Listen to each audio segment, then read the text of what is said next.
Hey, what's going on, everyone, and happy weekend eve. Today, I'm very excited to review this Chris Reeve large Inkosi that I recently picked up. This one actually is pretty special, though. So this is going to be the Knife Art exclusive with the carbon fiber show side. Also, this is going to be the first video I'm doing, and we have kind of like an outbuilding on our property, and this is the first one. We're kind of calling it the cabin, but this is the first review I'm doing in here. Here's the box that comes with the large Inkosi, and inside, I mean, Chris Reeve really does a great job with all of their boxing, materials, warranty cards, etc. This one being the Knife Art exclusive, you get a few extra stickers in there. And most importantly, I love that they come with the tools to take these down, as well as the grease and some Loctite there. I've said it before and I'll say it again. Love that about Chris Reeve knives, that not only do they encourage you to take them down, but they also want you to do maintenance on them, and I think that's really cool. All right, the details on this Inkosi. So it sports a 3.64-inch blade. It is going to be 8.4 inches overall. It has a titanium lock side, and then, like I said, a carbon fiber show side. It weighs 4 ounces, which is an important figure to note, in that the full titanium version, or just the run-of-the-mill kind of plain Jane large Inkosi, is going to weigh 5.2 ounces. So this one shedded an entire ounce, and that really does, like, it adds to the blade to body ratio. This knife in this configuration is much more balanced than my other experience with my Inkosi. This one has a CPM S45 VN steel blade, and to be honest with you, as far as MSRP goes, I'm really not sure, but on the secondary market, these seem to fetch between $600 to $700 if you can find one. And before we get started, this isn't going to be a full review. This is just kind of my initial impressions, but I was so excited that I got this. I wanted to give my thoughts, because I have carried it for the last day. Here's the Inkosi as compared to a McNeese PM in 3.5. And then, kind of a new example today, we have a Spyderco Spidey Chef. Looks like that.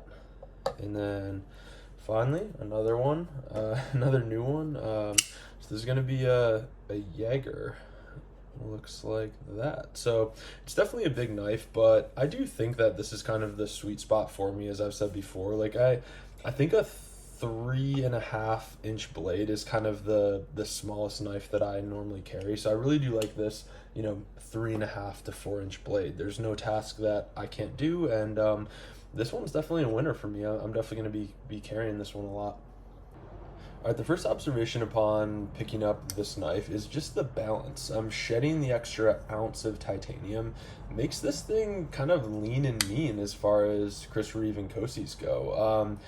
As I said before, and I have reviewed it, I did have a Inkosi, so a large full titanium, and one of my critiques of it was definitely the weight. But this one, kind of shedding that extra ounce of titanium really makes this thing kind of a viable option even in today's day and age. I also really do think that the carbon fiber is just beautiful. It's very smooth and kind of sanded down. It reminds me of like the carbon fiber found on like zero tolerance knives, and some people can make the argument similarly to Striders that have that G10 side and the titanium side, that this is not as strong as titanium. But honestly, if you ever see one of these like split up or shredded, somebody was doing something really stupid with it. So I don't know. I don't think that that's a viable argument against a carbon fiber version of the Inkosi.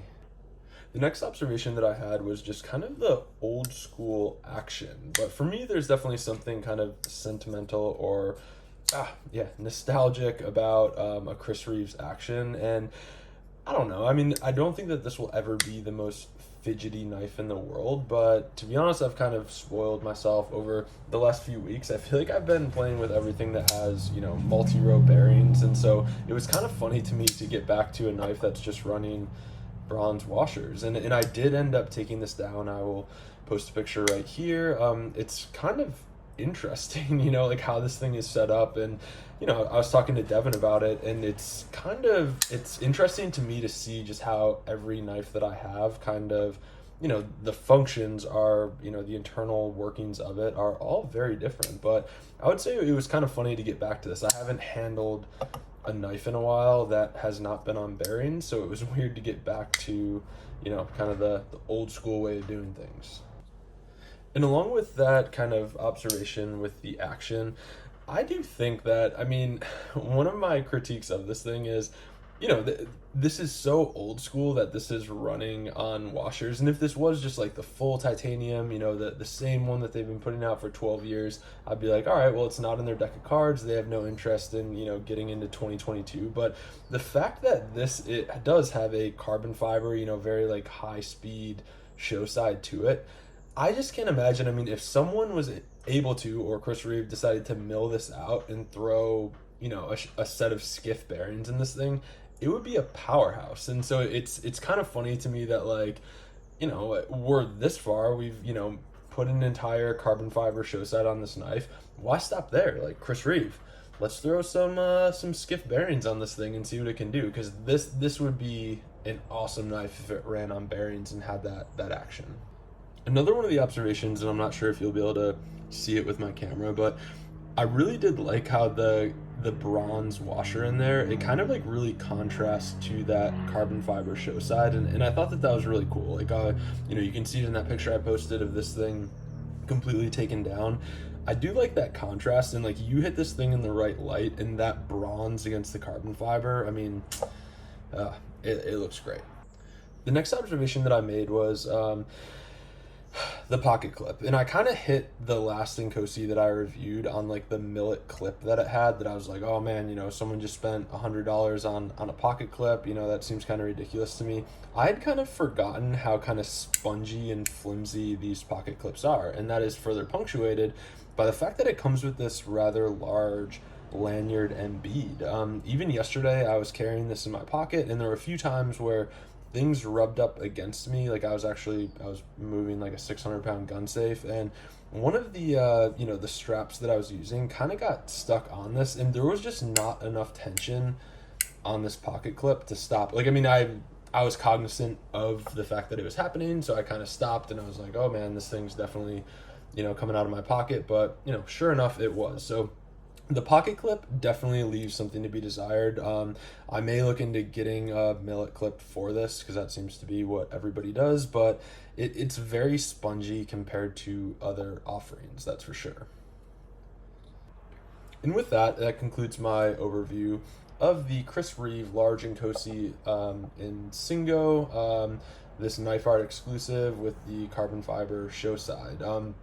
All in all, I mean, I wrote down, I was like, this is not a starter knife, it's a finisher knife. Like, this thing is beautiful. It could definitely be your one and only knife. I think we just kind of, in today's day and age, people that are into knives, we get really spoiled by by things like caged bearings, and we just get used to that action. So that was kind of funny to come back to my roots, so to speak, just because I haven't handled an older school knife like this in a while. But it is really nice with that carbon fiber to see Chris Reeve kind of come into the 21st century.